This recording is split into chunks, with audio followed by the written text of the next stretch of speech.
मोहिनी एकादशी व्रत कथा। वैश्य धनपाल के दुष्ट पुत्र के उद्धार की कथा। अर्जुन ने संयम और श्रद्धा से युक्त कथा को सुनकर श्री कृष्ण से कहा, हे मधुसूदन, वैशाख माह की शुक्ल पक्ष की एकादशी का क्या नाम है तथा उसके उपवास को करने का क्या विधान है? कृपा कर ये सब मुझे विस्तार पूर्वक बताइए। श्री कृष्ण ने कहा, हे अर्जुन, मैं एक पौराणिक कथा सुनाता हूँ जिसे महर्षि वशिष्ठ जी ने श्री रामचंद्र जी से कहा था। उसे मैं तुमसे कहता हूँ, ध्यानपूर्वक श्रवण करो। एक समय की बात है, श्री राम जी ने महर्षि वशिष्ठ से कहा, हे गुरु श्रेष्ठ, मैंने जनकनंदिनी सीता जी के वियोग में बहुत कष्ट भोगे हैं, अतः मेरे कष्टों का नाश किस प्रकार होगा? आप मुझे कोई ऐसा व्रत बताने की कृपा करें जिससे मेरे सभी पाप और कष्ट नष्ट हो जाएं। महर्षि वशिष्ठ ने कहा, हे श्री राम, आपने बहुत उत्तम प्रश्न किया है। आपकी बुद्धि अत्यंत कुशाग्र और पवित्र है। आपके नाम के स्मरण मात्र से ही मनुष्य पवित्र हो जाता है। आपने लोकहित में ये बड़ा ही उत्तम प्रश्न किया है।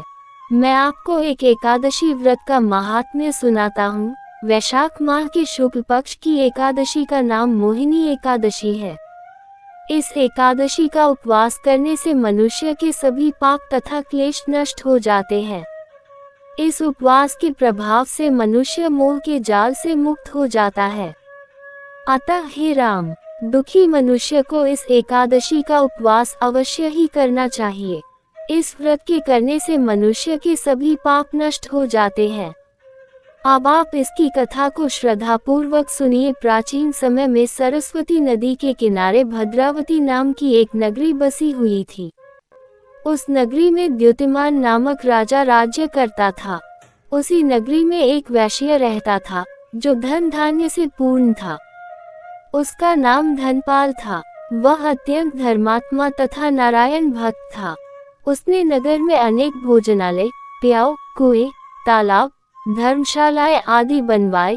सड़कों के किनारे आम, जामुन, नीम आदि के वृक्ष लगवाए जिससे पथिकों को सुख मिले। उस वैश्य के 5 पुत्र थे, जिनमें सबसे बड़ा पुत्र अत्यंत पापी व दुष्ट था। वह वेश्याओं और दुष्टों की संगति करता था। इससे जो समय बचता था उसे वह जुआ खेलने में व्यतीत करता था। वह बड़ा ही अधम था तथा देवता, पितृ आदि किसी को भी नहीं मानता था। अपने पिता का अधिकांश धन वह बुरे व्यसनों में ही उड़ाया करता था। मद्यपान तथा मांस भक्षण करना उसका नित्य कर्म था। जब अत्यधिक समझाने बुझाने पर भी वह सीधे रास्ते पर नहीं आया तो दुखी होकर उसके पिता, भाइयों तथा कुटुंबियों ने उसे घर से निकाल दिया और उसकी निंदा करने लगे। घर से निकलने के पश्चात वह अपने आभूषणों तथा वस्त्रों को बेच कर अपना जीवन यापन करने लगा। धन नष्ट हो जाने पर वेश्याओं तथा उसके दुष्ट साथियों ने भी उसका साथ छोड़ दिया। जब वह भूख प्यास से व्यथित हो गया तो उसने चोरी करने का विचार किया तथा रात्रि में चोरी करके अपना पेट पालने लगा। किंतु एक दिन वह पकड़ा गया, परंतु सिपाहियों ने वैश्य का पुत्र जानकर छोड़ दिया।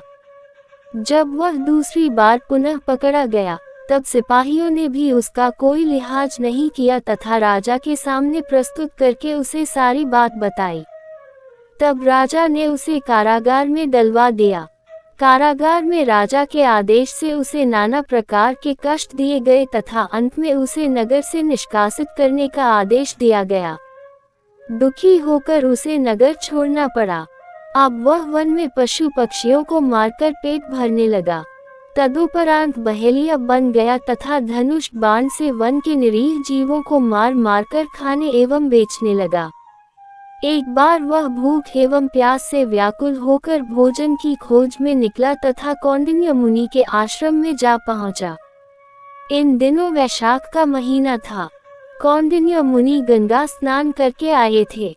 उनके भीगे वस्त्रों की छींटे मात्र से इस पापी पर पड़ गई, जिसके फलस्वरूप उसे कुछ सद्बुद्धि प्राप्त हुई। वह अधम ऋषि के समीप पहुंचकर हाथ जोड़कर कहने लगा, हे महात्मा, मैंने अपने जीवन में अनेक पाप किए हैं, कृपा कर आप उन पापों से छूटने का कोई साधारण तथा धन रहित उपाय बतलाइए। ऋषि ने कहा, तू ध्यान देकर सुन, वैशाख माह के शुक्ल पक्ष की एकादशी का व्रत कर। इस एकादशी का नाम मोहिनी है। इसका उपवास करने से तेरे सभी पाप नष्ट हो जाएंगे। ऋषि के वचनों को सुन वह बहुत प्रसन्न हुआ और उनकी बतलाई हुई विधि के अनुसार उसने मोहिनी एकादशी का व्रत किया। हे श्री राम, इस व्रत के प्रभाव से उसके सभी पाप नष्ट हो गए तथा अंत में वह गरुड़ पर सवार हो विष्णुलोक को गया। संसार में इस व्रत से उत्तम दूसरा कोई व्रत नहीं है। इसके महात्म्य के श्रवण एवं पठन से जो पुण्य प्राप्त होता है, वह पुण्य 1 सहस्त्र गोदान के पुण्य के समान है।